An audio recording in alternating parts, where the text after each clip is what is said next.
good evening जदा कोगी तेहिं February 4 तारीख तबन लाहाते निंडावाकान date अनुयायी तेहिं इतिहास ना जेटा नेट सेट क्लास जेटा हुईना कथा से अनुयायी अबुरन प्रोफेसर राजेन सोरेन सेटर कान तबना अब नेट सेट विषय निये जहाँ सिलेबास ओना को ना परीक्षा ना जेटा डिटेल्स जतटुकु इनक्वायरी ना जतटुकु ना ओना आय सेते जतटुकु दाड़िया इनफॉर्म अबु एम दाड़ेबन नोंका जतो उन्नी सारा गोटा कते सेटर कना अबु तलारे तो नुआ मास खाने जदि जतटुकु दाड़िया कान कुकली ना हेना तबन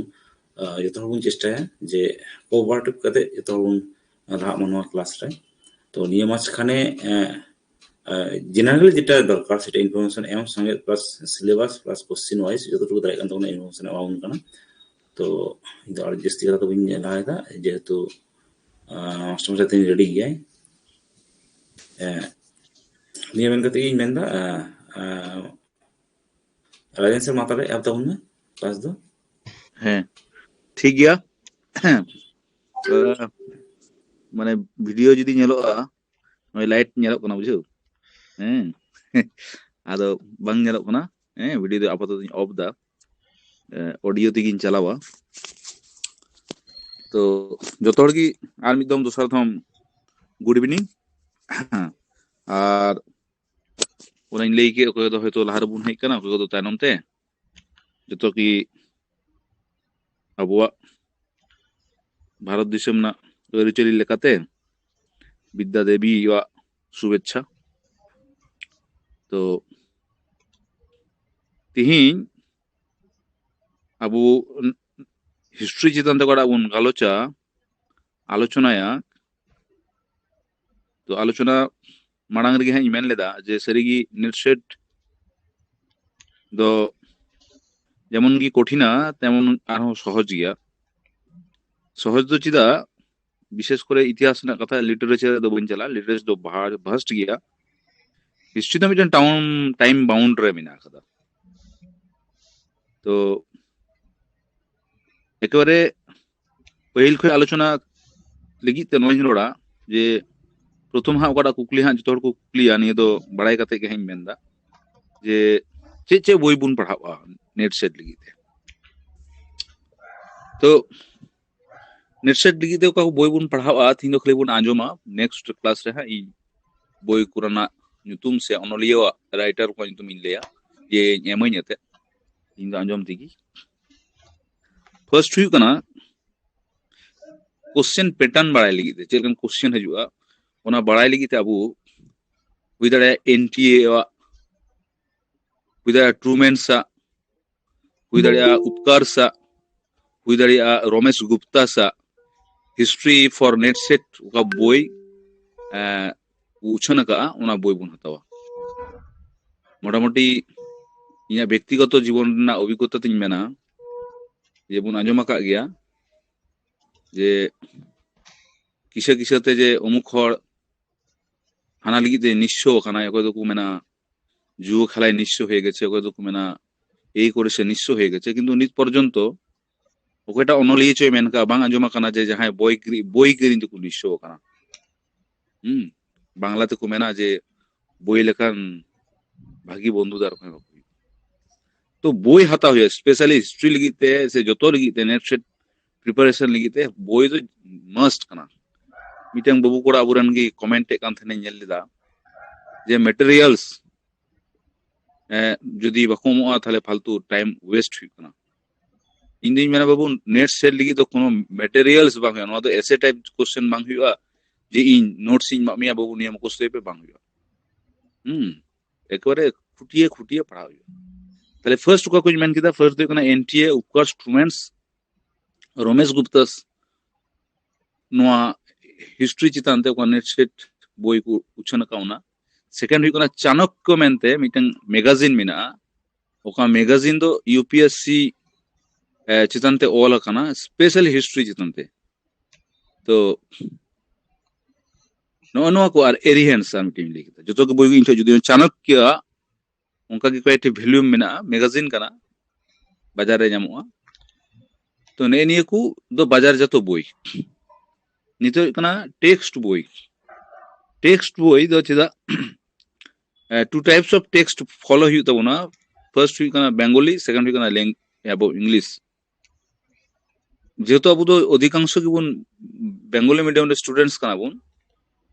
तो बांग्ला बन बुझेवा जस्ती और इंग्लिश चिदा बन पढ़ाओ ओना किछु पोरिन लेदा तो बांग्ला राइटर को बोई बन फॉलोया एकर अडी भाबे अडी मस्ते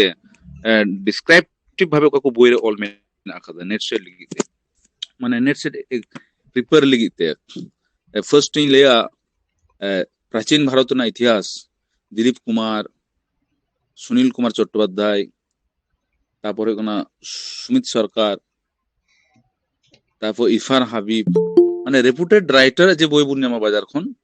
ओना बुन पढ़ावा हैं एवं ओकड़ा गवेषणा रब्द बोई कना ओना को बोई बुन पढ़ावा टेक्स्ट बोई स्पेशली हिस्ट्री चंदे जा बोई बुन चेष्टा बुन ओना को फॉलो सेकंड को इंग्लिश बोई बुन फॉलो अनवाल किते जे अबु बुन नेल का किछु टर्म किछु वर्ड उदाहरण अरे सेट नेट सेट ना ये क्लास को हटा मी दिन सेकंड इन लेया जे जेमन बांग्ला बोई रा मी लेई केदा उनका की इंग्लिश वर्जन ना बोई बुन हतावा इंग्लिश वर्जन ते होयतो जहां पढ़ावा से ओना दिसे दो म्यूट को इंस्टेंट सुमंतो माय करतन सुमंतो माइक ऑफ दो कतम से जहां कुली गान खाय दो मजते आमा का इको निगो हां ठीक है यदि कुली है तम का तो मुझे रे राजन सा जेटा के मुझे से कुली के बतरा ठीक है ओके सेकंड हुई कना बांग्ला बोर ना तुम है किछु मैं ले के गो है आर हो डिस्क्रिप्टिव भाबे परते हां इन अब पावर पॉइंट रे एमाबुना थर्ड हुई कना ये सेकंड हुई कना जे इंग्लिश बोई चिता उन फॉलो या किछु टर्म मिना वर्ड मिना ओका को तो एकेबारे इंग्लिश थी सब समय को ऑल आते जेमन रीना मिटन कोड़ा इन साथे कमिया उनी दो जदियो सेक्ट रन कनाय आदो कल्याण यूनिवर्सिटी खन उनी मास्टर्स काई आदो बांग्ला मीडियम रन कनाय आदो मिदम परीक्षा में चलाव लेना उनी अभिज्ञता शेयर दा आदो मेनदाय परीक्षा क्वेश्चन ऑल मिना व्हाट इज रीना आदो मेनदा नुई आरो तीसरा इतिहास रे हेना रानू मंडल आजम का तो बट रीना बाय आजम का इतिहास रे मिना आज पितृ रीना मतृ रीना नोका बुन आजम का हैं पुरुषार्थ किछु वर्ड्स मिना वतन जागीर हैं श्रेणी हैं नोका जखन अब टर्म्स बुन चला तखन बुन जामा तो नोका किछु वर्ड्स ओकाटा मिना ओना तो बांग्ला बांग हिबा ओना तो इंग्लिश थी को व्यवहार बांग्ला रे माने मिना खाय हम का गे हिबा तो ओनो जदी बाबुन आजम का खा ओना लगी ताबु इंग्लिश वर्ड साथे परिचित लगी किछु ये हो फॉलो हिबा ताले मोटामोटी आर हुई कना सीबीएसई एवं आईसीएसई बोर्ड ना जे बोई को नामुआ ओना बोई को बुन फॉलो या एवं निया बोई लहारे जोगाड़ हुई तमा सेकंड हुई कना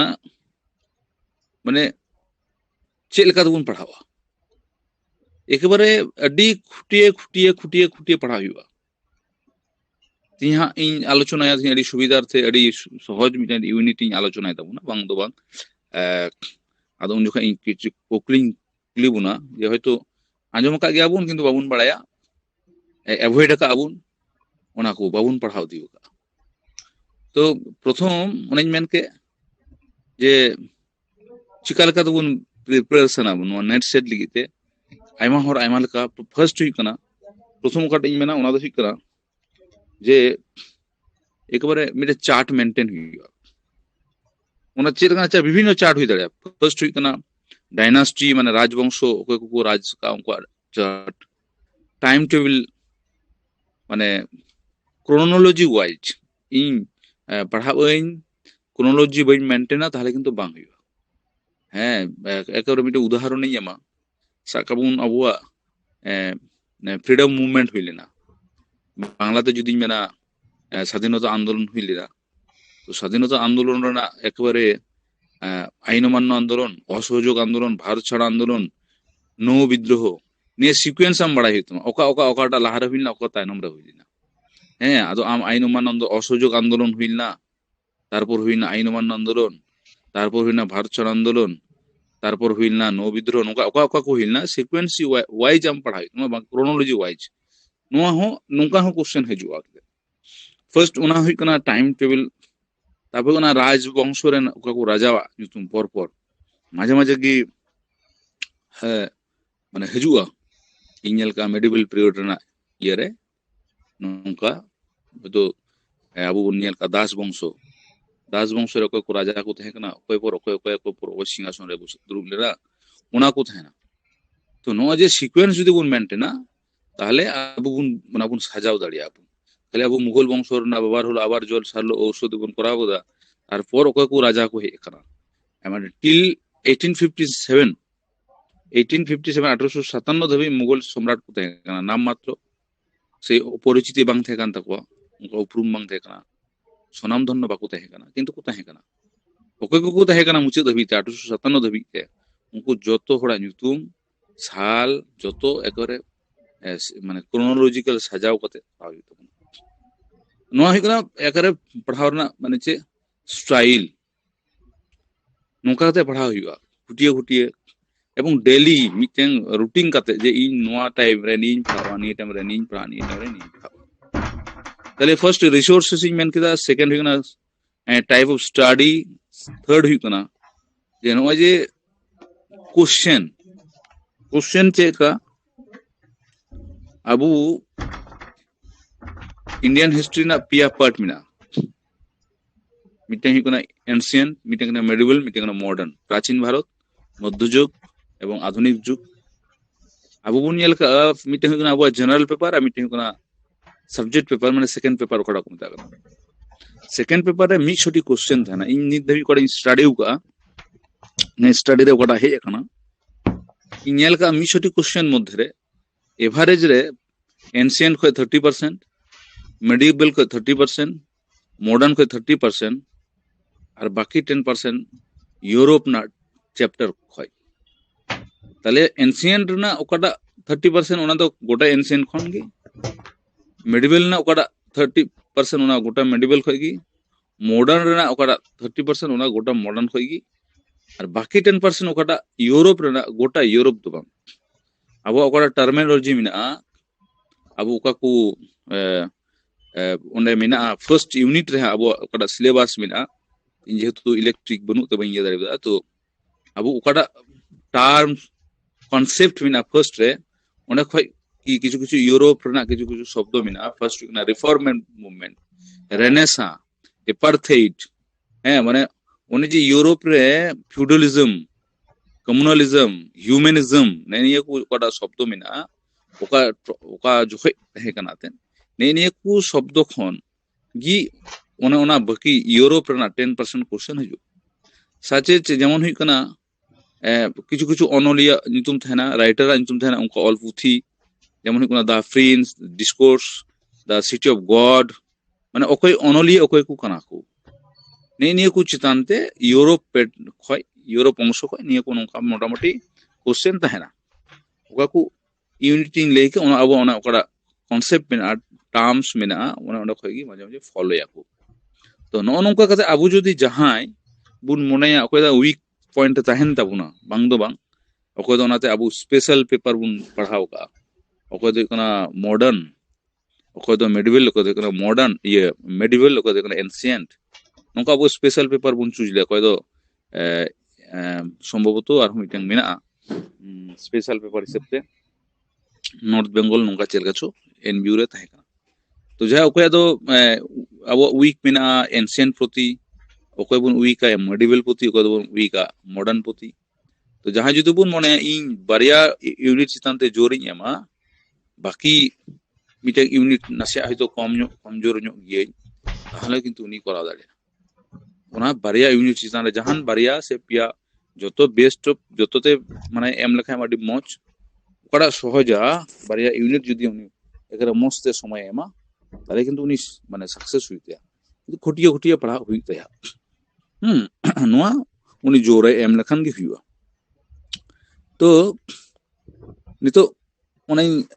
हिस्ट्री ने ओकड़ा येइन भाग किदा नोका भाग कते जुदि अबु बुन स्टडी दिया बुन ताहले सक्सेस होने वारछु एवं नित ᱫᱷᱟᱹᱵᱤᱡ ᱛᱮ ᱚᱠᱟᱴᱟᱧ ᱧᱮᱞ ᱫᱟ ᱛᱮ ᱚᱱᱟ ᱥᱚᱢᱚᱭ ᱫᱚ ᱪᱟᱵᱟᱭᱮᱱᱟ ᱟᱵᱚ ᱚᱠᱟᱴᱟᱜ ᱠᱚ ᱢᱮᱱᱫᱟ ᱯᱷᱟর্স্ট পেপারে 35% সেকেন্ড পেপারে 45% ᱚᱱᱟ ᱫᱚ ᱵᱟᱹᱱᱩᱜ ᱟᱠᱟᱫᱟ ᱤᱧᱟᱹᱜ ᱢᱚᱱᱮ ᱦᱩᱭᱩᱜ ᱠᱟᱱᱟ কারণ ᱩᱱ সময় ᱨᱮᱜᱮ মোটামুটি মানে 63% এজ এসটি ᱠᱷᱚᱱ ᱦᱚᱸ ᱨᱮᱝᱠ ᱠᱟᱛᱮ ᱦᱚᱸ মানে ᱧᱮᱞ ᱠᱮᱫᱟ ᱡᱮ মানে ᱤᱭᱟᱹ ᱠᱟᱱᱟ ᱛᱮ মানে এসটি ᱨᱮᱜᱮ ᱢᱤᱱᱟᱹᱧᱟ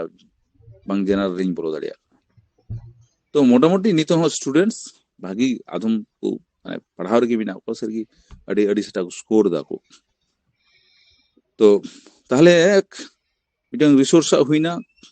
स्टडी टाइप्स मोटामुटी लई किदा और अब इतिहास ना मोटामुटी विभाजन चेलका बुन फॉलोया ओना लेकाते जुदी बुन लाहा चला ताले सक्सेस अनिवार्य इना दो इना गुणनते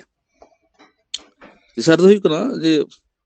ओके तो हयतो बुन मेना स्टडी मटेरियल्स में पहिल हई मेन केदा जे इना गुणनते इना सब्जेक्ट चितनते जे लाहाते जेमन डिस्क्राइप्टिव तहे कना माने हयतो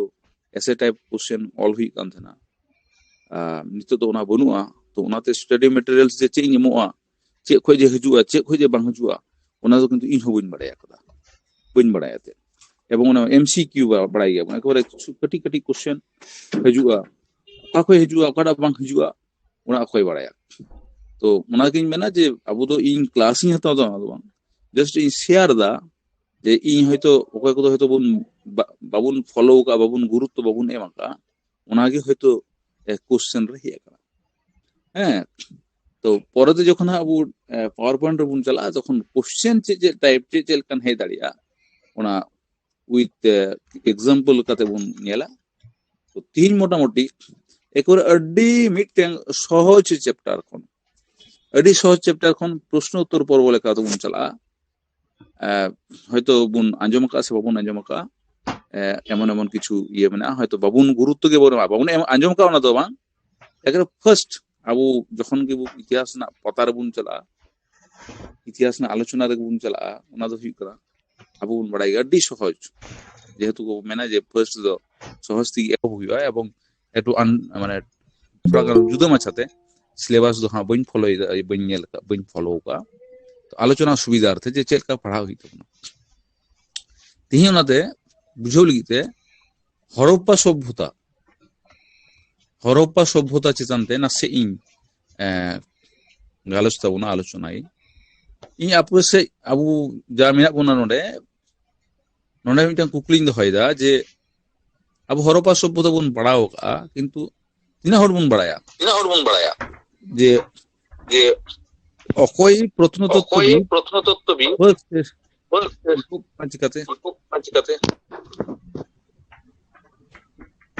অকয়টা প্রত্নতত্ত্ববিদ প্রথম নিয়ে হরপ্পা সভ্যতার না নিদর্শন আবিষ্কার কা লই দাড়িয়া বুন প্রথম নৌকা যদি মিনা বুন খান মানে এরে একবারে হরপ্পা সভ্যতা বুন আঞ্জম কা বাবুন গুরুত্ব বাবুন এম কা ফার্স্ট মার্কিন প্রত্নতত্ত্ববিদ চার্লস মেসন মার্কিন মানে প্রত্নতত্ত্ববিদ এনথ্রোপোলজিস্ট চার্লস মেসন উনি 1826 খ্রিস্টাব্দরে पहिल न हरप्पा सभ्यतार ना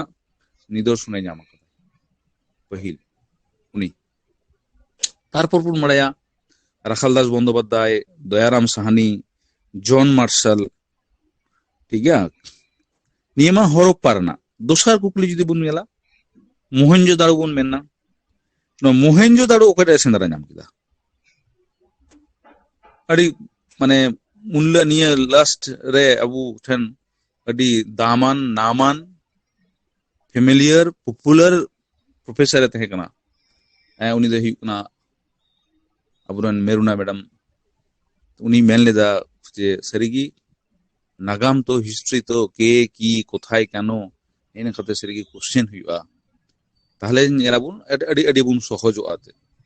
हैं माने अनुसंधान माने सब समय इनक्वायरी मानसिकताते अनुसंधित साबा को पता करना तो दोसर करा कुकुलिंग होलेदा जे हरप्पा मन मेन के दोसर कना मोहेंजोदाड़ो बुन मेनदा तो मोहेंजोदाड़ो पहिल कोटा सेंद्रा नाम लेदा तो पहिल नुआ मोहेंजोदाड़ो ए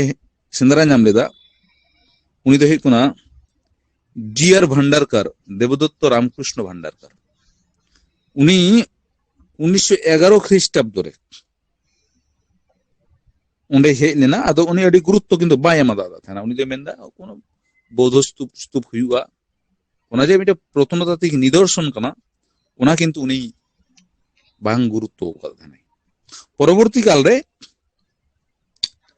एक बारे 1922 ख्रीष्टाब्द रे आर मिटें एंथ्रोपोलॉजिस्ट राखालदास बंदोपाध्याय उनाय माने खनन एहब किदाय तो जस्ट नो नंका काते गी उनाय मेने कान जे अडी खुटिए खुटिए छोटो छोटो प्रश्न दोसर कुकली जुदी दोसर कुकली करे दोहैदा जे ओना बुन मेंदा हरप्पा मोहेंजोदाड़ो मी जगह तो बांग थे कना हरप्पा और मोहेंजोदाड़ो बानर जुदा जुदा जगह कना नुकिन मुदर डिफरेंस तिना तहे कना डिफरेंस तिना गैप तिना झल रकिन तहे कना माने नोडो का अब कोलकाता ना डिस्टेंस तिना तो हरप्पा खन मोहेंजोदाड़ो ना डिस्टेंस तिना तहे कना ने किंतु मिना कुकली 640 किलोमीटर उनकिना डिस्टेंस तहे कना मिटेंग टाउन खन और मिटेंग टाउन रेना माने डिस्टेंस तहे कना 640 किलोमीटर नो तिना माने केकरे खुटिए खुटिए क्वेश्चन नोका बोई पढ़ा हुआ तारपर कोना मार्कर पेन ते मार्क हुआ तेसर दो हुआ एकरे नोट डाउन हुआ ताहले माने नियमा माने आबु बुन पढ़ाव का किंतु गुरुत्व बाबुन एम कदा बेस उना अडी मोज कथा उना ना हुइना आरो नोका गी जुदी कुकली हुई गया माजे हेज कना नेल गा जे बा बांग हेज कना हो नेट सेट ना बोय रे मेना ना जेबुन मेना कान हरप्पा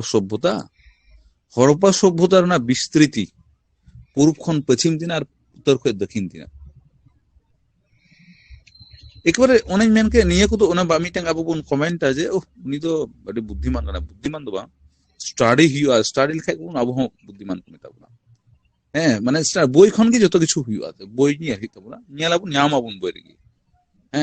इन जखन ग्रेजुएशन पढ़ा कान तना मादा कॉलेज रे आलेरन असीम कुमार सरकार सर अडी मजे पढ़ाय बो था आदमी ओकारे न्याम दा नगर नो काय रोड दारिया बोई किरिन एहब केदा किरिन एहब ते न्याम केदा उरे बाप मी निया को बोई खगी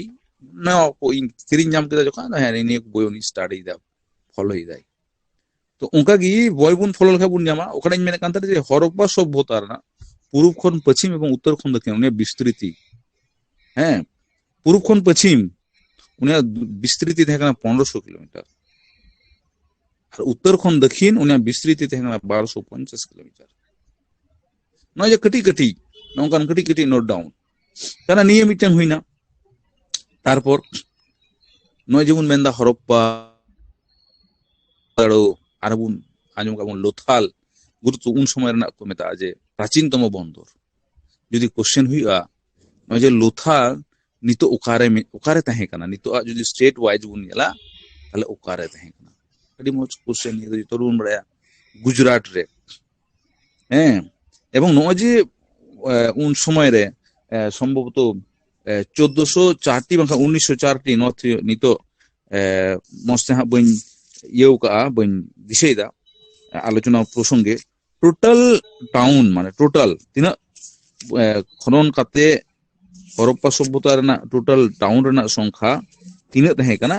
नोंका 1404 खन 1904 नोंका मिटें संख्या बांग 1019 टी टोटल संख्या माने 2003 ख्रीष्टाब्द धबिते जे खनन कार्य चलाव कना निये खनन कार्य मध्य रे टोटल बसती ओकार को बसत कान थना उन जखमारन हड़ निये रेना संख्या थे कना 1019 टी ताले नय जे मेन के 1019 टी मध्य रे आबो परिचिति हरप्पा मोहेंजोदाड़ो तारपर चान्हुदाड़ो कोट दिजी बानवाली कालीबनगान ठीक है तार आलमगीरपुर तो नय जे मेन कान धोलाभिरा रंगपुर तो नय जे नय ओका को प्रत्नतात्विक स्थान बसत स्थान नगर रना कथा मेन का निये को ओका को उन समय रना से वर्तमान ओका को डिस्ट्रिक्ट रे मेना कदा उना को डिमोस्ट्रेशन राही तुमा एमन हुआ check India match column A with column B उनका क्वेश्चन है कना जे कॉलम ए रे मेना कदा डिस्ट्रिक्ट आजुम कॉलम बी रे मेना प्रत्नतात्विक स्थान nyutum जेमन हुई कना कॉलम ए रे मेना कदा गुजरात कॉलम बी रे मेना लोथाल कॉलम ए रे मेना बालूचिस्तान कॉलम बी रे मेना सुटका जंदर कॉलम ए रे मेना सिंधु प्रदेश कॉलम बी रे मेना कोटदिजी कॉलम ए रे मेना उत्तर प्रदेश और कॉलम बी रे मेना रंगपुर एदो नितो को मेंदा ओकाटा रॉन्गली मैच हुई कना माने भूल कथा ओकाटा मैच हुई कना तखन अब बड़ा हुई तमना ताय तो ओका को डिस्ट्रिक्ट रे ओका को प्रत्नतात्विक निदर्शन मेना ताय माने बास प्रत्नतात्विक जायगा मेना मुचेरिन ओकाटा मेन के मुचेरिन मेन केदा जे कॉलम ए रे उत्तर प्रदेश और कॉलम बी रे मेना रंगपुर निये दो रंग ताय कना चेलका नो रंगपुर जगह तो मेना कथा गुजरात रे ताले नो नोंका कते आबु जुदी एकबारे मार्कार पेनते मार्क करते एवं माने नोट डाउन करते बन पढ़ावा ताले सरिगी सक्सेस अनिवार्य समय हातावाय ठीकई किंतु इन मेनदा बाको अटकाव दाड़े माने इन हो निजेरा अभिज्ञता खन मेनका इन हो मिदोरा सक्सेस बांग हे कदिया किंतु इन बुझावे कान थाना जे सक्सेस नि इरिगी मिना कदा एमन हुई कना फर्स्ट ईयर बखन इन एपियर ना उन जखो तो एसे टाइप राय ऑल हुई कान थाना तो एसे टाइप रे हम फर्स्ट पेपर पास हुई काना सेकंड पेपर पास हुई काना थर्ड पेपर हम पास हुई कान थाना तो थर्ड पेपर 11 नंबर लगी बई पास करिजा तो तखन इन मेने दा बांग नुआ परीक्षा इन की पास दाड़िया और तो को पास बाको पास हम पास लगी ठीक है तो नो उनका कते खुटिया उनका डिस्क्रिप्टिव तहे कना जुदियो और माने डिस्क्रिप्टिव खोय हो अति कठिन कना नुआ एमसीक्यू इया नो इया अभिज्ञता खोय मेना अति कठिन डिस्क्रिप्टिव जखो रे माने कोन बइन कति को डिस्क्रिप्टिव बारिया जिनिस पार्ट ए फॉलो कान थाना मिटिंग कना हैंड राइटिंग सेकंड हुई कना को इंग्लिश ते जुदी को ऑल दाड़े कान थाना ताहले मोटा मोटी पास तो हुई कान थाना माने बइन कति ए को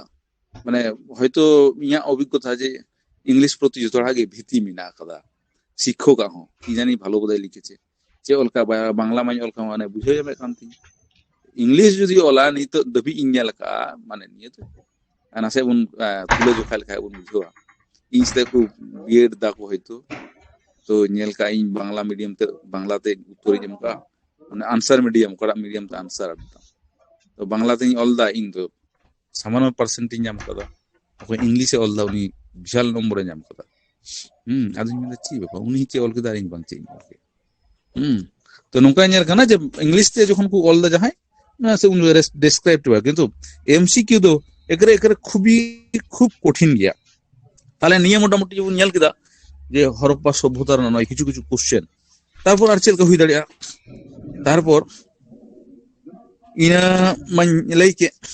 दोसर अच्छा एटा दिक दे बुन चला लंगे टाउन टागु उल्लेख नेल काबो जे हरप्पा सभ्यता जतखन उनिया ओकटा नामान ओ जालगी ओकटा माने उनिया इये बिना परिचिति उना दे कना टाउन प्लान अबुन बड़ाई गया टाउन प्लान तो नो जे टाउन प्लान मेंदा तो टाउन प्लान मध्य रे जतको उल्लेखযোগ্য फर्स्ट हुई कना बुन जतरो गुली बना जे हरप्पा एवं मोहनजोदड़ो बानार जगह रगी शस्य भांडार नाम लेना विराट शस्य भांडार तो नो जे शस्य भांडार को आविष्कार लेदा हरप्पा एवं मोहनजोदड़ो तो हरप्पा रेना ओना जे शस्य भांडार रेना क्षेत्रफल तिना माने तिने स्क्वायर फीट जगह रे उनी तहे कना तो उनी को मेंदा हरप्पा रेना शस्य भांडार रेना दैर्घ्य हुई कना 51.51 इंटू 41.14 मीटर नोदे कना हरप्पा रेना और मोहनजोदड़ो ना ओकाटा ये माने न्यामा कना मोहनजोदड़ो हो शस्य भांडार तहे कना ओना दो कना 45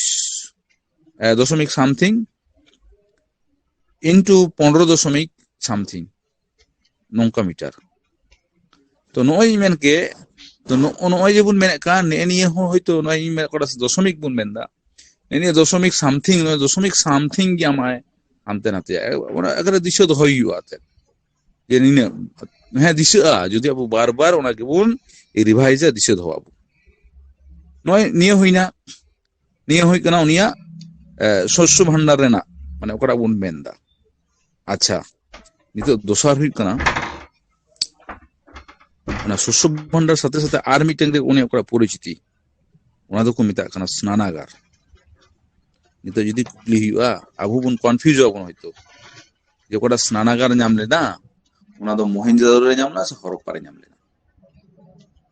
ᱱᱤᱝᱠᱟ ᱠᱩᱠᱞᱤ ᱦᱮᱡ ᱮᱱᱟ ᱟᱫᱚ ᱱᱤᱛᱚᱜ ᱯᱟᱲᱦᱟᱣ ᱠᱟᱜ ᱜᱮᱭᱟᱵᱚᱱ ᱠᱤᱱᱛᱩ ᱤᱱᱟᱹᱜ ᱢᱚᱡᱽ ᱛᱮ ᱜᱩᱨᱩᱛᱛᱚ ᱠᱟᱛᱮ ᱵᱟᱵᱚᱱ ᱯᱟᱲᱦᱟᱣ ᱠᱟᱜᱼᱟ তখন কি সমস্যা হয় নয় হরপ্পা সভ্যতা রেনাᱜ ওকাটা স্নানাগার ওনা স্নানাগার ᱫᱚ ᱧᱟᱢ ᱞᱮᱱᱟ মহেঞ্জোদারো রে হরপ্পা রে ᱫᱚ ᱵᱟᱝ ᱟᱯᱮ ᱱᱟᱥᱤᱭᱟ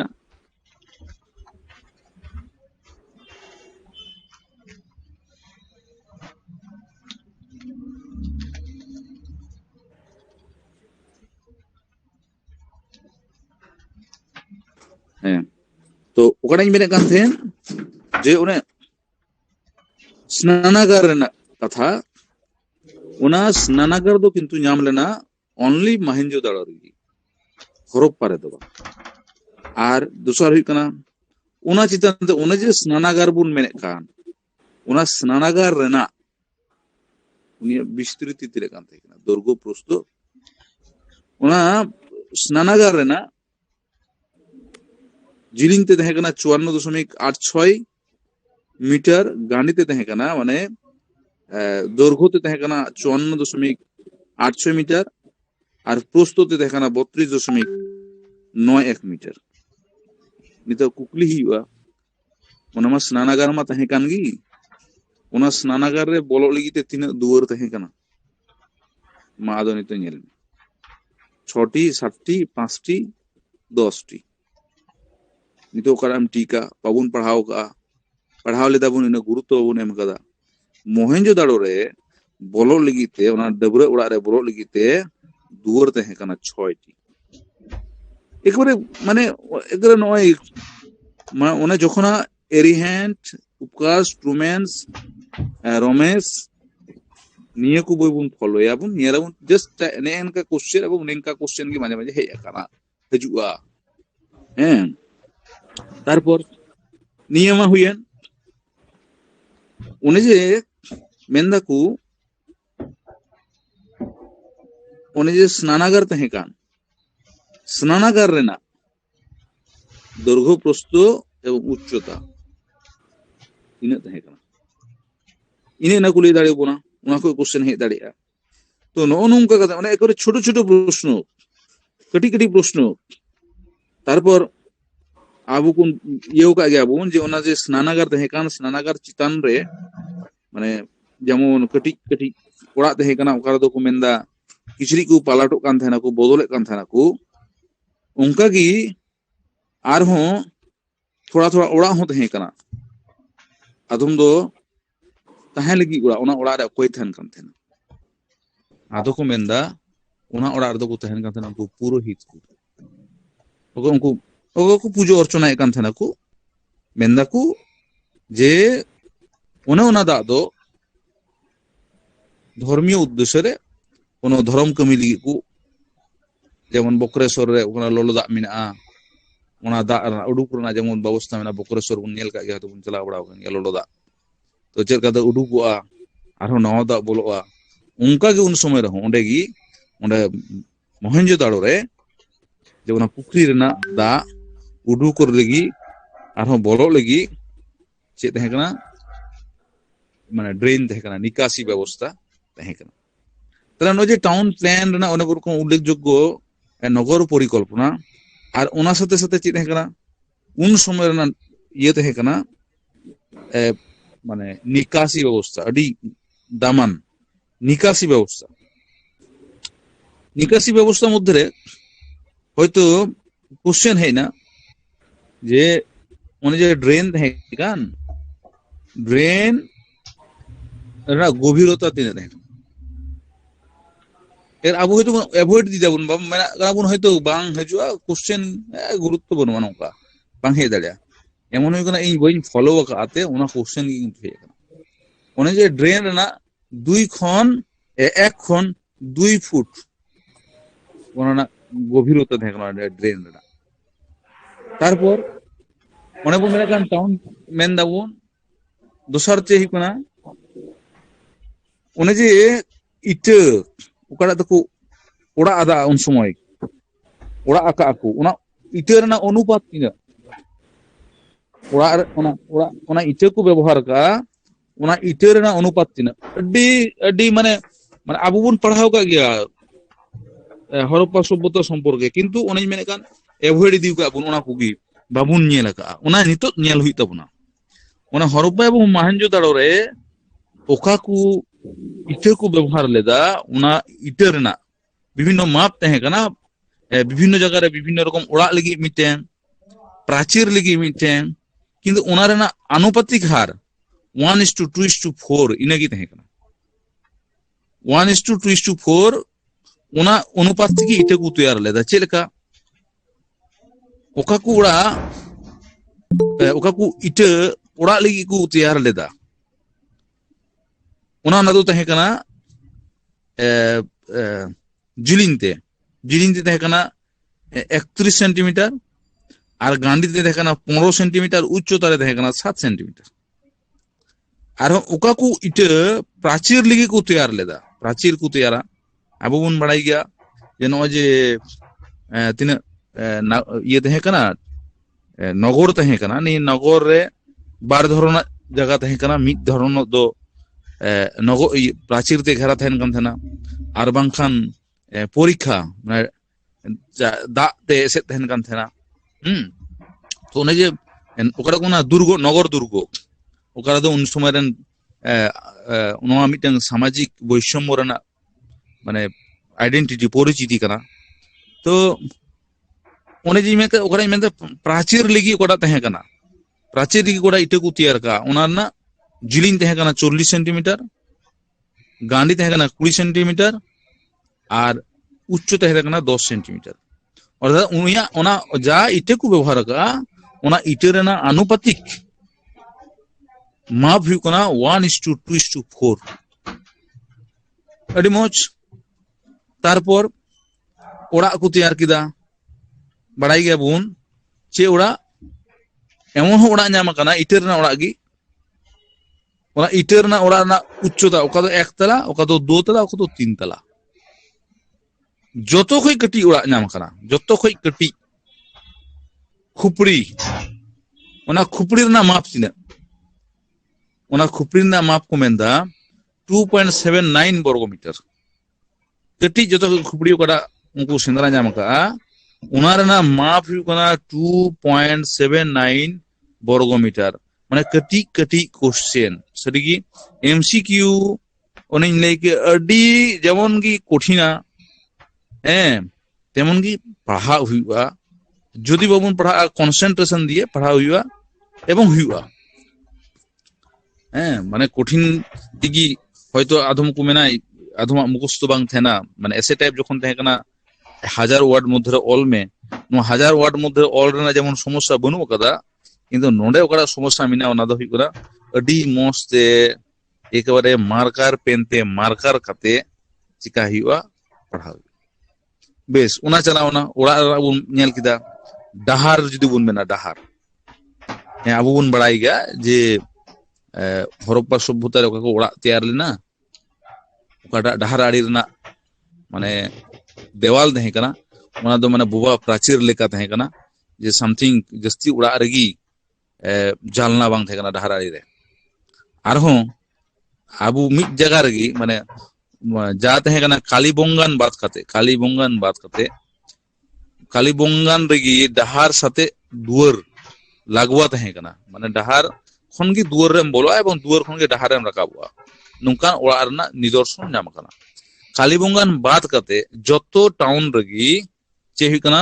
ডাহার সাথে ওড়া রেনা যে দেওয়াল রে কোনো দুয়ার বনুয়া চিকা হুᱭᱩᱜᱼᱟ মিটাং গলি লিকা লাহারে বলো হয় তারপর ওড়া রে বলো লাগি দুয়ার মিনা কাদা হয়তো বুঝাও দাড়ে বুন কানা সে বাং হা तो उन्हें उनका कहते उन्हें जब उनमें डहार उन्हें जे हरप्पा सभ्यता डहार तीन चौड़ा तहे कना तीन माने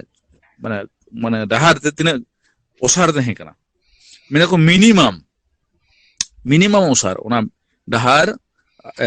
एकर आदम सहज सोजागी तहे कना जो कि माने समकोणे उनका को मेनदा जे जो रास्ता समकोण रे परस्पर छेदे कान थेनाय एवं गली तहे कना प्रतिटी उना जे आयतकार ओका ये पड़ा कान थेना भाग पड़ा कान थेना उना कोरे आरो कटी कटी गली तहे कना गली ते हटिन तहे कना तो जो उना डहार रेना मिनिमम ओकाटा चौड़ा उना हुई कना 2.74 मीटर मैक्सिमम थे कना 10.36 मीटर नो नोंका कते उना उन समय रेना डहार रेना प्लान उन जखय को तैयार लेदा ठीक है एवं एकदम सारी उना लगी को मेता जे उन्नत नगर परिकल्पना एमिटेन नोआ दो हुई कैलकुलेटिक पीरियड माने ताम्र ब्रोंज जुग रेना सिविलाइजेशन ते आरे उना हो बांग उन्हें लई के जे उनवा रेना नोआ जे नोआ पिया भाग ते को भाग का हरप्पा सभ्यता टाइम बाउंड हुई कना मिटेंग हुई कना उत्थान पीरियड मिटेंग पीक पीरियड और मिटेंग हुई कना एकबारे माने मुचाद से डाउन पीरियड से चेरका जे मोटामुटी मेंदा को 3200 ख्रीष्टपूर्वाब्द खय 2700 ख्रीष्टपूर्वाब्द नोआ समय रे निय संस्कृति ना एहब कना 3200 ख्रीष्टपूर्वाब्द खन 2700 ख्रीष्टपूर्वाब्द निय मध्य निय संस्कृति ना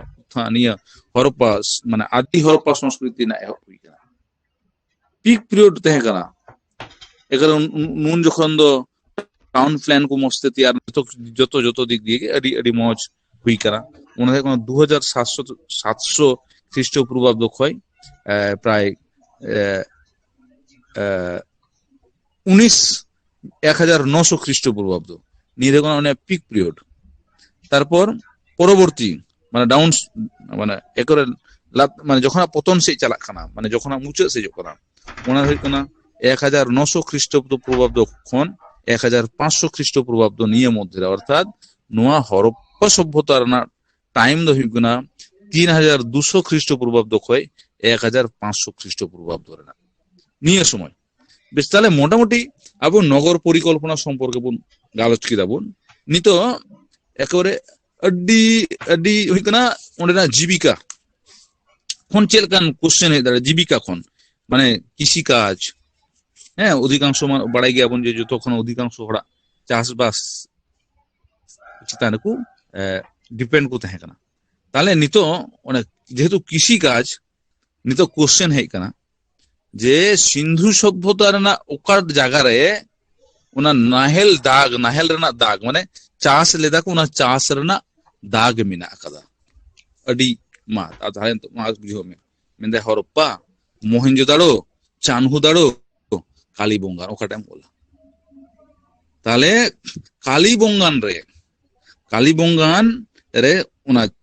ओका को अबो जे को मेता उना दो बुन सिया उना दो बइन दिसे दारे तो आयमा दिन कोई माने सी साथे संपर्क बन उदिया मी सी कान थानाई हो तो कालीबंगान रे न्याम कना उना सी रेना दाग आतरी रेना दाग न्याम कना ठीक है ओंडे एवं उन समय माने निये समय नय जुको मेने कान निये समय आस्ते आस्ते ते हा रोड दाको माने जे उना फाल नाहेल रे फाल रेना व्यवहार एहब कान तहेना निये समय रे ताले कालीबंगान रे चेन लई कदा कालीबंगान रे न्याम रेना चे रेना चिन्ह उना नाहेल रेना आतरी रेना चिन्ह अडी अच्छा इने पर बड़ा गेबन गब जम धान जो निये को चाषो कान थेना ठीक है तो उन समय जो कुकली हुई ना जे हरप्पा सभ्यता रेना ओकारे चे कहीं लिया ओका जगह रे कुकली गुहुम रेना दाना जामा कना मा नितो आम बुझो में ओकारेम जामा ताले नो जे कटी कटी मोहेंजोदाड़ो हरप्पा और हरिया रना बालू बोले मिटन जगह निये को जगह रे दो नाम रना गुहुम रना चिन्ह मोहनजोदाड़ो हरप्पारे और बालू रे हरिया रना बालू बोले मिटन जगह प्रत्नोतात्विक केंद्र नाम कना ओंडे दो नाम कना गुहुम तारपor कोना जॉब निये जॉब को करे नाम कना जॉब दो नाम कना मोहनजोदाड़ो रे हरप्पारे कालीबंगान रे और बालू रे निये करे दो नाम कना नोआ जॉब रना चिन्ह हुड़ू का करे नाम कना हुड़ू नाम कना का करे हरप्पारे कालीबंगान रे लोथाल रे और रंगपुर रे निये दो नाम कना हुड़ू नितो को मेंदा जे मोहनजोदाड़ो रे हों ओना तुलम तुलम जगह कार्पास तुलम ओंडे मोहनजोदाड़ो रे कार्पास चिरका ओना कार्पास तुलती को तैयार का मिटें किचरी रेना चिन्ह नाम कना किचरी रेना ठीक है तो ओने नोय मोहनजोदाड़ो रगी ओना कार्पास तुलो रेना ओड़ा जांग को सेंद्रा नाम कना ताले नो नोंका ने एंकन क्वेश्चन ने एंकन कटी कटी क्वेश्चन तिगी हुई कना एमसीक्यू ओना तिगी खुटिए पढ़ाना कथा ओकरा बार बार इन मेंदा एकरे प्रति लाइन बाय लाइन बुन पढ़ाव लेखान मिटंग बोय मस्त बुन पढ़ाव लेखान कोनो मिटंग राइटरा नेलाबुन दोसार बोय रह सेम जिनिस गी तहना ओनाते जे नोआ बोय तिसिं कंप्लीट हना बोय तिसिं कंप्लीट ओना दो बांग आर ओना साथे साथे नेट सेट चितान को बोय को मिना ओना को जुदी बुन फॉलोया ताले बुन नामा तो लाहारे नेट सेट बोय फॉलो बांग काते लाहारे टेक्स्ट बोय जुदी बुन फॉलोया ताले नासिया उत्तर सहज हुआ निजे हो चेम नामा जखन हम बड़ाय नामा तखन जखन आम क्वेश्चन उत्तर हम कराव दा तखन उत्तर हम मिला तो मेरा है बांग दाड़िया कान गे और टेस्ट पेपर माने टेक्स्ट बुक बांग पढ़ाव काते जुदी आम ओना ओका को माने बोयम पढ़ावा ओना एनटीए एरिया इंप्रूवमेंट्स ना ओका को क्वेश्चन टाइप बोयम पढ़ावा ओना जखन आम बम उत्तर दाड़िया तखन आम खन गे नेगेटिव पे माइकवा बइन दाड़िया काना इन नोंका माइकवा ओनाते जतो हरिन लाहारिन मेता बोना लाहारे टेक्स्ट बोय बुन पढ़ावा टेक्स्ट बोय बुन पढ़ाव लेखान अब मोटा मोटी उत्तर ना हिंट्स बुन जामा और जखन गे उत्तर बुन सेंद्रा जामा जखन क्वेश्चन उत्तर बुन फॉलोया तखन निजे मध्य रे मिटन कॉन्फिडेंस बुन जामा बांग इन दिए की हुआ ठीक है नोंका सहज सहज क्वेश्चन बुन फॉलोया बेस नोया कना कृषि काज खन निते हुई कना उनका पशुपालन जे ओकयटा पशु अब उन बड़ाई गया जे सिंधु सभ्यता रे ओकयटा पशु माने उन समय उन्नत कोना सीलमोहर जे सीलमोहर ओकयटा पशुआ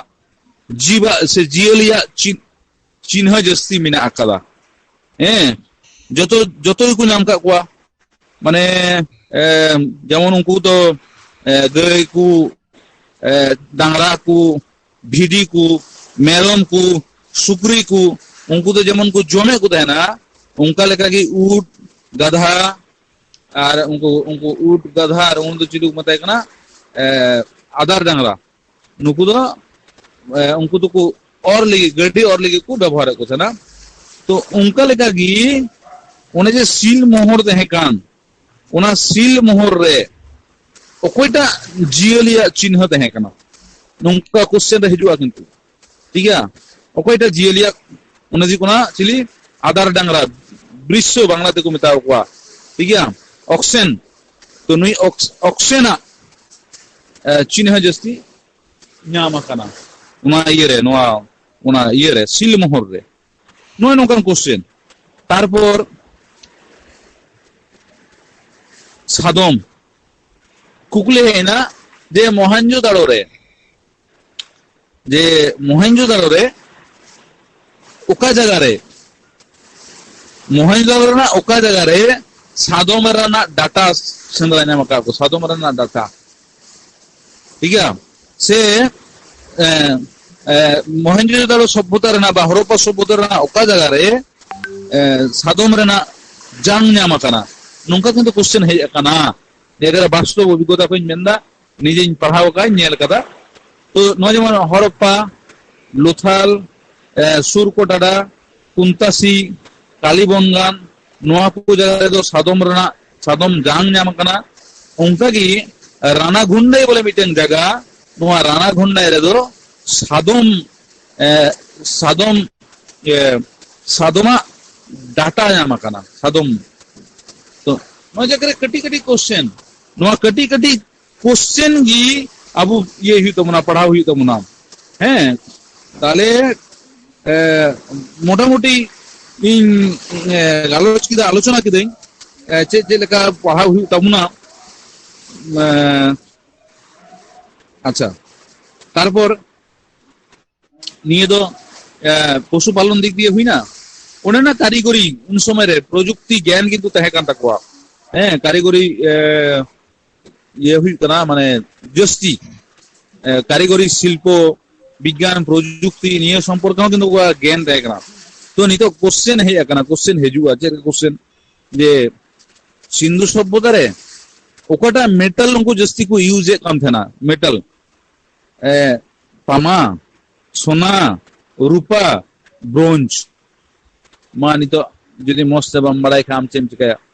तामा सोना रूपा ब्रोंज से लोहा नुंका को कराव किदा आदो जेहेतु बन बड़ाई गया जे हरप्पा सभ्यता तो हुई कना ताम्रप्रस्तर जुगियो मिटा सभ्यता कैलकुलेटिंग पीरियड ना मिटें सिविलाइजेशन ओना दे हयतो बन उत्तर दाड़िया बन जे नोआ हरप्पा सभ्यता रे दो जतक्षण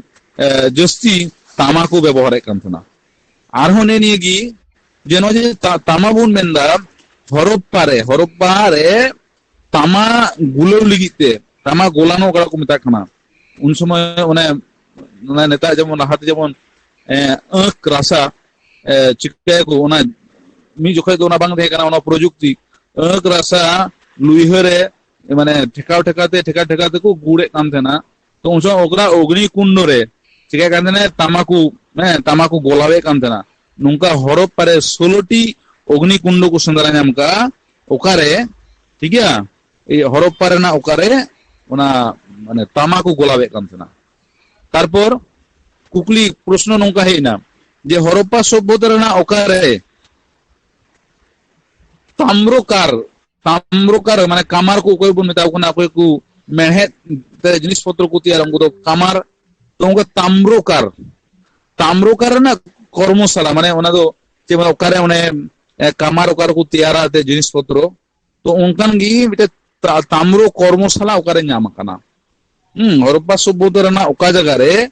ओना ताम्रो कर्मशाला माने लौह कर्मशाला दो बांग किंतु तामार ना कर्मशाला ओकार को नाम का मोहनजोदड़ो हरप्पा चानहुदाड़ो लोथाल नहीं तो आम उत्तर हुई तमा आम जो चिकेम पढ़ाओ का उत्तरम लोथाल तो नो नोंका करते अब एकेबारे खुटिए पढ़ाओ हुई तबना तबे माने हुआ सक्सेस हेजु गियाइन निया निश्चय ते माबुन करा तबे लाहारे क्वेश्चन सक्सेस रे कोनो शॉर्टकट मेथड बनुआ या करे क्लियर कटिंग मेंदा कोनो शॉर्टकट मेथड बनुआ कादा एकरा पढ़ाओ हुआ और जतो खना इन मेना इतिहास दो हुई कना एकरे लिमिट मिना लिटरेचर बार मेंदा लिटरेचर है हयतो इन बिन मड़या लिटरेचर उनका इन्या गुणंत मेना लिटरेचर तो भास्ट गया रिलेटिव सिलेबस कना किंतु इतिहास अब लिमिट मिना कदा एंशिएंट पीरियड ना लिमिट इतिहास मिना मेडिवल पीरियड लिमिट गया मॉडर्न पीरियड लिमिट गया हम कदा यूनिट ओलाम कना ओना यूनिट खन गी आमा क्वेश्चन हजुआ ओना बारहे बांग हजुआ जदि यूरोप ना पैटर्न बाम यूरोप ना टॉपिक बाम फॉलोया यूरोप ना यूनिट जदि आम बाम पढ़ावा दरकार बनुआ आम एंशिएंट मॉडर्न एवं मेडिवल पीरियड ना इतिहास मस्त फॉलोई में निश्चित आम उत्तरा मी दमरे बांग होया दूसरा दमरे बांग तेसर दमरे आम लिगिते सक्सेस माने माने आम छोआ लिगिते दुलु खानाय नो नोंका बेस तने नि प्रजुक्ति बन आलोचना कान थाना प्रजुक्ति रे आ नोंका मोटामुटी ओकाटा लेया जे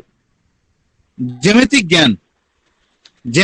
उनका तिने कान तहे कना से बांग तहे कना ठीक है तो उनका जे जेमेटिक ज्ञान उन समय तहे कना ओना ना प्रमाण चे उनको जे ओका को चे लकाइन लेया हासा रेना जिनिस पत्र को तैयार कान थना हासा रेना जिनिस पत्र उन जखय किंतु ताम्रो ब्रोंज जुग रे हो हासा रेना व्यवहार नित देबी तीन कोन मोटामुटी इन लेया 20-25 बछर लाहा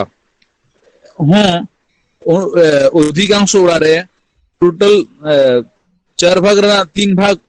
बासन कोसन गी तहे कना हसा रना नितो हयतो एलुमिनियम स्टील है कना तो उन समय तामार पासापासी मृत पात्र हो सेंद्रा नाम का को ठीक है तो ओने जे ओकाटा मृत पात्र ओकाटा हसा रना टुकुई कांडा नाम कान ओना हो चेत को तैयार कान देना माने चाकाते कुमोर ना चाका बुन माराइगा जेदिन खन नागाम रेना हिस्ट्री रेना जेदिन पहिल चाका आविष्कार रेना उन समय खन गी सभ्यता रेना गति तुरान्वित लेना माने अरे अड़ी ताड़ाताड़ी लहा है इनाते तो उन हरप्पा सभ्यता समय रहो उनको चे को चिका चाका को आविष्कार का एवं उना चाकाते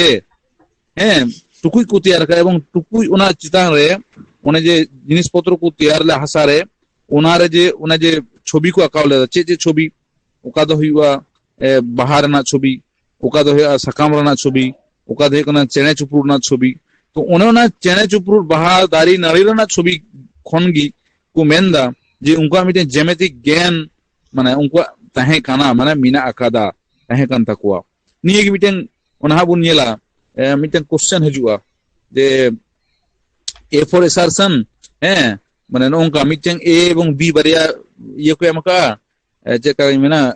टॉपिक को एमका A question R A R B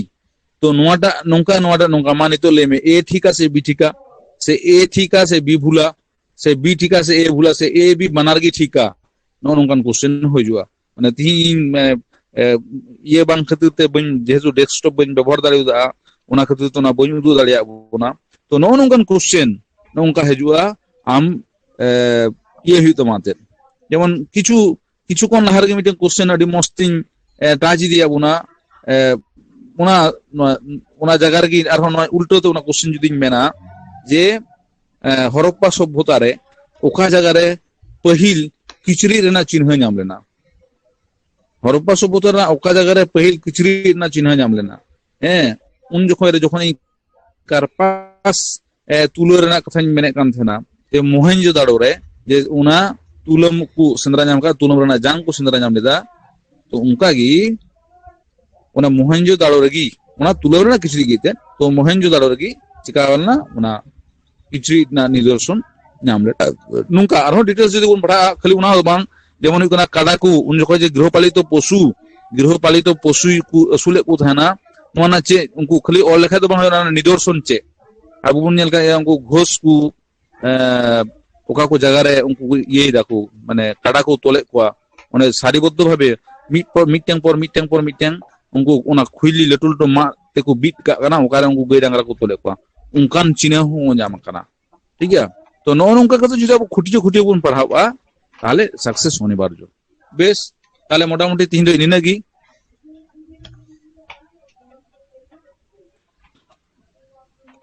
कानू बाबू रतन दा आबेन ओवर टू यू जहान क्वेश्चन अच्छा रेडी सर हो आई एम हाँ ओना ई मेन जुदा नपाय ते मेन के तो जतो गी एबार जहां तो पार्टिसिपेट का तो नोंडे हयतो आइमार को भाग हेना तोना नोंका जहां को हयतो ग्रुप रे एकदम की नवा जहां तो नेट सेट एकदम को एम बड़ा का नोंका हेना तो हयतो और जहां तो एम का नोंका हेना तो एमन नवा हो दे जे जहां तो पास का को से वेबारी को नोंका हो दे पिया कैटेगरी हयतो हो दे तो ई फर्स्ट लिंक मैंने जहां तो एकदम नवा गी हेना बना जे नेट सेट बाबू एम बड़ा का मिदो नुकान होर जहां हेना उन खाय तो मिदो गुन क्वेश्चन चेक का कोनो बड़ा जिनिस तहन खाय तो तापर नेक्स्ट स्टेप बुन जरा उनका के जहां हेना नोरे जहां एकदम बाबू एम बड़ा का परीक्षा से नवा नि किछु डाउट हेना से कोनो क्वेश्चन ना नुका बुन लई में जहां के क्वेश्चन ना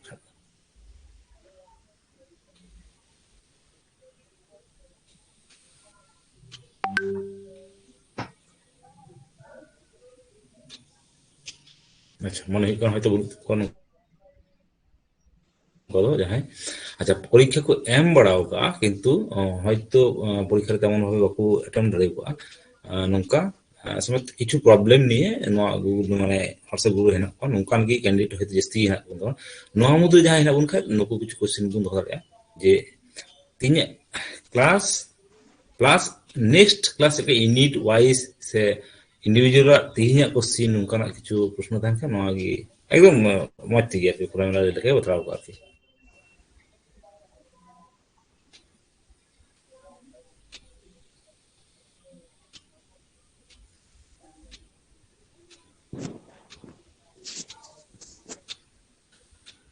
जहाँ जहाँ कुकली लिखाते बांका एम एम एप्पल माने होयतो चेक किन ले जाते इन मैंने कन गया जो हर बुन ये का तो मास्टर्स का बुन जो हर बुन बढ़ाया बांग दो इन दो मैंने बाबुन बढ़ाया से इन बढ़ाया जस्ट उनका तो बांग होयतो ओवर लुक का बुन गुरुत्व बाबुन एम दा उना बुन एम आते हैं आदो बुन लेया उनागी दिलीप बाबू हाँ मासा बनाएंगे हैं ले दबुन में जाना बम रोड तो चे हाँ हाँ ठीक है अभी मौज तीना उपस्थापन को मौज हुई ना और गापा फर्स्ट को तो ना करना ते किचु कमी हुई कांते हैं तो लेट रेन जॉइंट ना अच्छा अच्छा जेटो को समय नाम के रखो मौचिंग क्यों किदा अच्छा अच्छा और नेक्स्ट टाइम नोंका अगी যদি মিটাং রুটিন মাফিক হইলেন খায় আর বেশ ভালো হইবা এবং টপিক বাই টপিক আলোচনা হলেন খুব ভালো আচ্ছা ভালো কি হই আচ্ছা বাহ ঠিক ঠিক রতন দা আম ten gongke nya meteng mane kukling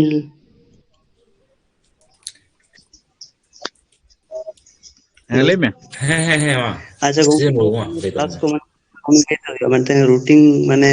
abin ki bhi ekla bin padhawa se ar jaye eta madam ko sir ko hijua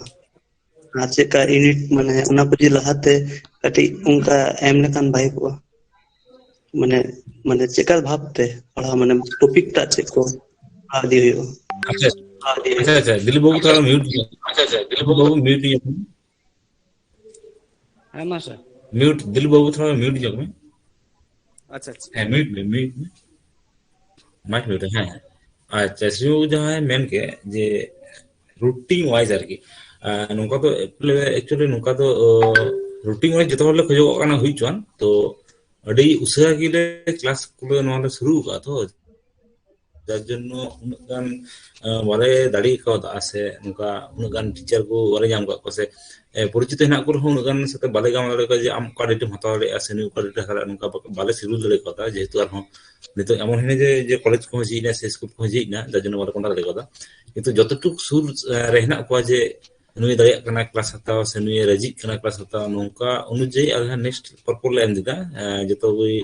भाग हुई कना सब्जेक्ट वाइज ग्रुप जेहेतु तो नुका के परपोर हुई कना तो नुआगे पुरोटा है कुरुमुटु चला जे सब्जेक्ट वाइज ग्रुप मेंटेन है मिटे ये दोय दा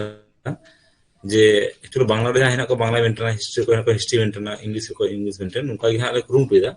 तो नुआ तो होयतो हा फेब्रुआरी पर गे होयतो मोटा मोटा दाड़ी आ होयतो तो कांटेक्ट दो जतो साथे प्राय कम बेसी कांटेक्ट हुई गना तो आम जेटा मेन चिते जे शेड्यूल वाइज आर के तो नुआ तो हुई गया बई बई थोड़ा गान अपेक्षा ही आर के एक्चुअली जतो के समय बुन तो जतो के कमी संगे जुतो हेना बुना तार हो मिटे चेष्टा आर के तो हुई आम जेटा मेन के जाहे नुआ दिसुदा ता ठीक है नेक्स्ट संडे हंटे इन दो का संडे आर मिटे क्लास ना तो एमन या 3 से गपंग जे मिटे एम या जनरल हाँ एकदम संडे क्लास ना तो मुझे 8 टी को एवो जेटा 7 को एवो ना कथा है तो किछु स्टूडेंट को मेन चुदा जे बोले आले थोड़ा प्रॉब्लम है तो से अनुसार आले 8 टी को ना एहो ना कथा है जनरल पेपर तो उन 18 ले ना तो उना ना नोटिस पे जाम या group subject wise group problem है ये जस्ट भागी आके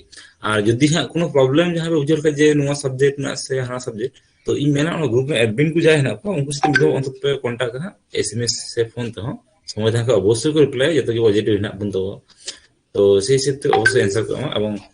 से रूटीन पे आप जान दला शेड्यूल जे सजाव ना चेष्टा चला का जतो रकम गी এবং সেই অনুযায়ী আপে হন যদি নতুন জানা প্ল্যানিং না তপে কা জানা কিছু ইন্ডিভিজুয়াল অ্যাডমিন সাথে হবে যোগাযোগ যে স্যার এইভাবে নৌকা রাখা বতরাও को নৌকা রাখা বতরাও को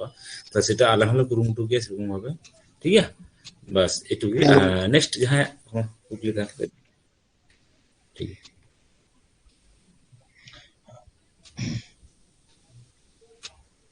से कुकली जहां और जहां जहां कुकली था ले दो है सर इन थोड़ा गन मेन हेलो है ले दो आंजम है आंजम कोन ले दो तो इन मेन ना जदी नय तीन जेरकम नवा अब टॉपिक बिना ᱟᱸᱡᱚᱢᱚᱜ ᱠᱟᱱ ancient ᱜᱮᱭᱟ ᱠᱷᱚᱱᱟᱜ ᱥᱚᱢᱵᱷᱚᱵᱚᱛᱚ ᱟᱢ ᱥᱮᱫ ᱜᱮ ᱛᱷᱚᱲᱟ ᱜᱟᱱ ᱤᱠᱳᱜ ᱠᱟᱱᱟ ᱦᱮᱸ ᱤᱧ যেরকম টপিক ᱦᱩᱭᱱᱟ ancient ᱠᱷᱚᱱᱟᱜ ᱟᱹᱰᱤ ᱢᱚᱡᱽ ᱛᱚ ᱟᱢ ᱟᱨᱦᱚᱸ নেক্সট টপিক আলোচনা বা ডিসক্রিপশন লাহা ᱨᱮᱜᱮ যদি লাহার ᱞᱟᱹᱭ লেখা যে নিয়ে টপিক বিষয় তে হাত আলোচনা ᱦᱩᱭᱩᱜᱼᱟ তাহলে ᱪᱮᱫ মানে মজ ᱦᱩᱭ ᱠᱚᱜᱼᱟ ᱡᱮ ᱟᱞᱮ ᱛᱷᱚᱲᱟ ᱜᱟᱱ ᱞᱮ ᱢᱚᱡᱽ ᱛᱮᱞᱮ ᱯᱟᱲᱦᱟᱣ ᱧᱚᱜ ᱫᱟᱲᱮ ᱠᱚᱜᱼᱟ তাহলে বুঝেও আরো সুবিধা ᱧᱚᱜᱚᱜᱼᱟ আঞ্জুম আচ্ছা আচ্ছা হ্যাঁ হ্যাঁ আচ্ছা হ্যাঁ ঠিক ঠিক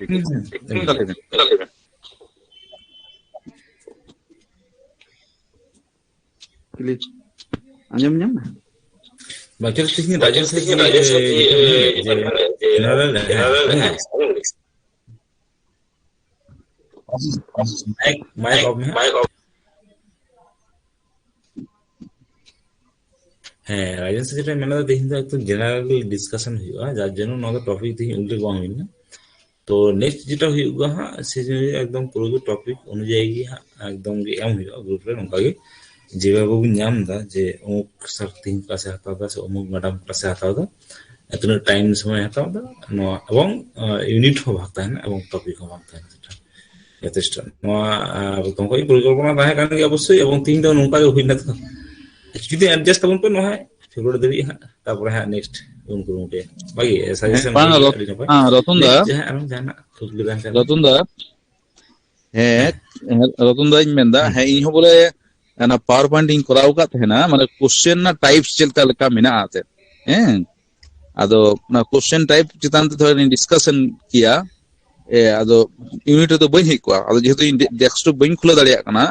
ᱦᱮᱸ ᱟᱫᱚ ᱚᱱᱟᱛᱮ ᱤᱧ ᱢᱮᱱ ᱠᱮᱫᱟ ᱵᱟᱝ ᱱᱚᱣᱟᱴᱟᱜ ᱤᱧ ᱠᱚᱨᱟᱣ ᱦᱟᱛᱟᱲ ᱠᱟᱜ ᱞᱟᱹᱜᱤᱫ ᱯᱚᱨᱮ ᱡᱟᱦᱟᱸ ᱪᱮᱫ ᱞᱮᱠᱟᱱ ᱠᱚশ্চেন ᱦᱮᱡ ᱠᱟᱱᱟ ᱚᱱᱟ ᱦᱟᱸᱜ ᱤᱧ ᱟᱞᱳᱪᱚᱱᱟᱭᱟ আচ্ছা আচ্ছা আচ্ছা বেশ বেশ বেশ গঙ্কে আমি একটা লেন না তাহলে আচ্ছা আর যদি হ্যাঁ হ্যাঁ হ্যাঁ অবশ্যই লেকিন নয় ক্লাস को जहां रिकॉर्डिंग हुई अपना गंके निये को की माने एक्सेस है ना মানে নিয়ে পরবর্তী ᱧᱟᱢᱚᱜ আছে বাং না তো হ্যাঁ হ্যাঁ রেকর্ডিং अपना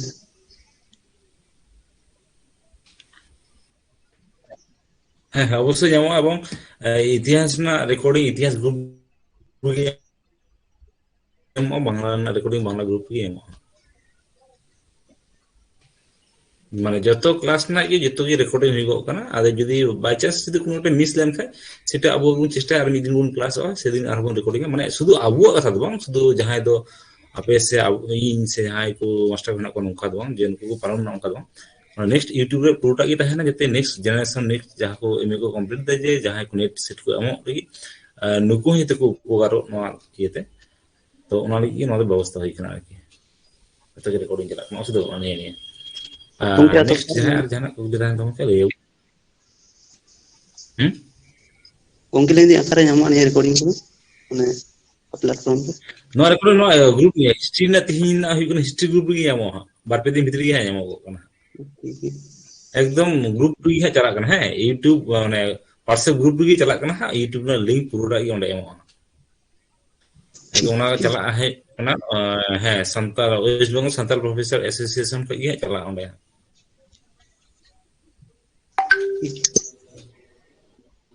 ठीक है और हो जाए या कुछ भी दान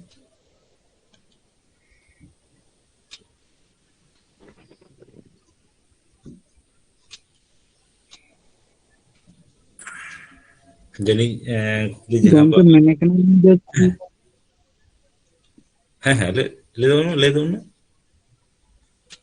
मैंने कना लेन से लिंक में से मिटन एटा ग्रुप खना एक्चुअली नाम लेदा नियर या लिंक मेनखान जेटा नेट सेट रे मेन ग्रुप खना ओना ग्रुप रे लिंक बनु गोले अच्छा अच्छा अच्छा आ सब्जेक्ट तो चेक ना अलिंग सब्जेक्ट ठीक ना जियोग्राफी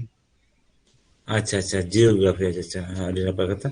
अच्छा ठीक है ताले एक जहां ठे को लिंक नाम ला उनी हो को लिखा हो या और हो मिटे नी तो चैटिंग बॉक्स रे नोरे नंबर एम लिखा तो एम ये ले जे नोरम जोजो ले चैटिंग बॉक्स रे दिन ते नंबर एम लिखा ना सम जोजो ले तो ठीक है चैटिंग बॉक्स रे तो नंबर तो लिंक है बाबा ये एम दा नो साथ जोजो मो सदो ना और जतो सेनरा दी ᱧᱟᱢᱚᱜ ᱜᱮᱭᱟ ᱚᱥᱩᱫᱚ ᱤᱭᱩᱴᱩᱵ ᱪᱮᱱᱮᱞ ᱚᱱᱟ ᱥᱟᱱᱛᱟᱞ ᱯᱨᱚফᱮᱥᱟর অ্যাসিস্ট্যান্ট ᱯᱮ ᱡᱟ ᱤᱧ ᱱᱟᱢᱵᱟᱨ ᱤᱧ ᱮᱢ ᱫᱟ ᱚᱥᱩᱫ ᱚᱱᱟ ᱡᱚᱛᱚᱧ ᱮᱰ ᱮᱫ ᱢᱮᱭᱟ ᱚᱥᱩᱫ ᱚᱱᱟ ᱥᱟᱵᱡᱮক্ট ওয়াইজ যে কোনো ᱡᱟᱦᱟᱸᱭ ᱡᱩᱫᱤ ᱯᱨᱚᱵᱞᱮᱢ ᱦᱩᱭᱩᱜ ᱛᱟᱠᱚ ᱯᱟᱨᱥᱚᱱᱟᱞ ᱠᱚ এসএমএস ᱨᱮᱠᱷᱟᱱ ᱦᱩᱭᱩᱜ ᱜᱮᱭᱟ যে ᱤᱧ নেট সেট পরীক্ষা এম ᱫᱟ ᱱᱚᱣᱟ গ্রুপ ᱨᱮ এড দরকার ᱛᱤᱧ কোনো প্রবলেম বানুয়া বাংলা ইংলিশ ᱡᱟᱦᱟᱸ যে কোনো প্রবলেম ᱤᱧᱟᱹᱜ ᱱᱟᱢᱵᱟᱨ ᱤᱧ ᱮᱢ ᱫᱟ ᱱᱚᱰᱮ ᱦᱟᱸᱜ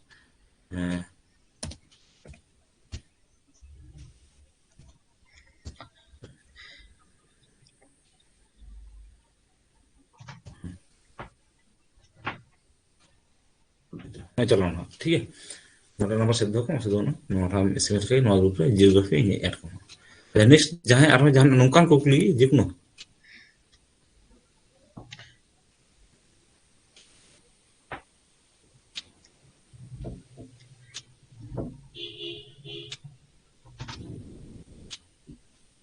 अच्छा यदि जनी बड़ी खाई जहां को खुली दो ताहले दो आपातत হয়তো না আনুষ্ঠানিক ভাবে নড়ে হয়তো মুচনা দরকার সিমন তো জানা মেনে মেনে দাও তখন অডিও অন লিয়া তো কুকলি দেন কে আমলে রেগে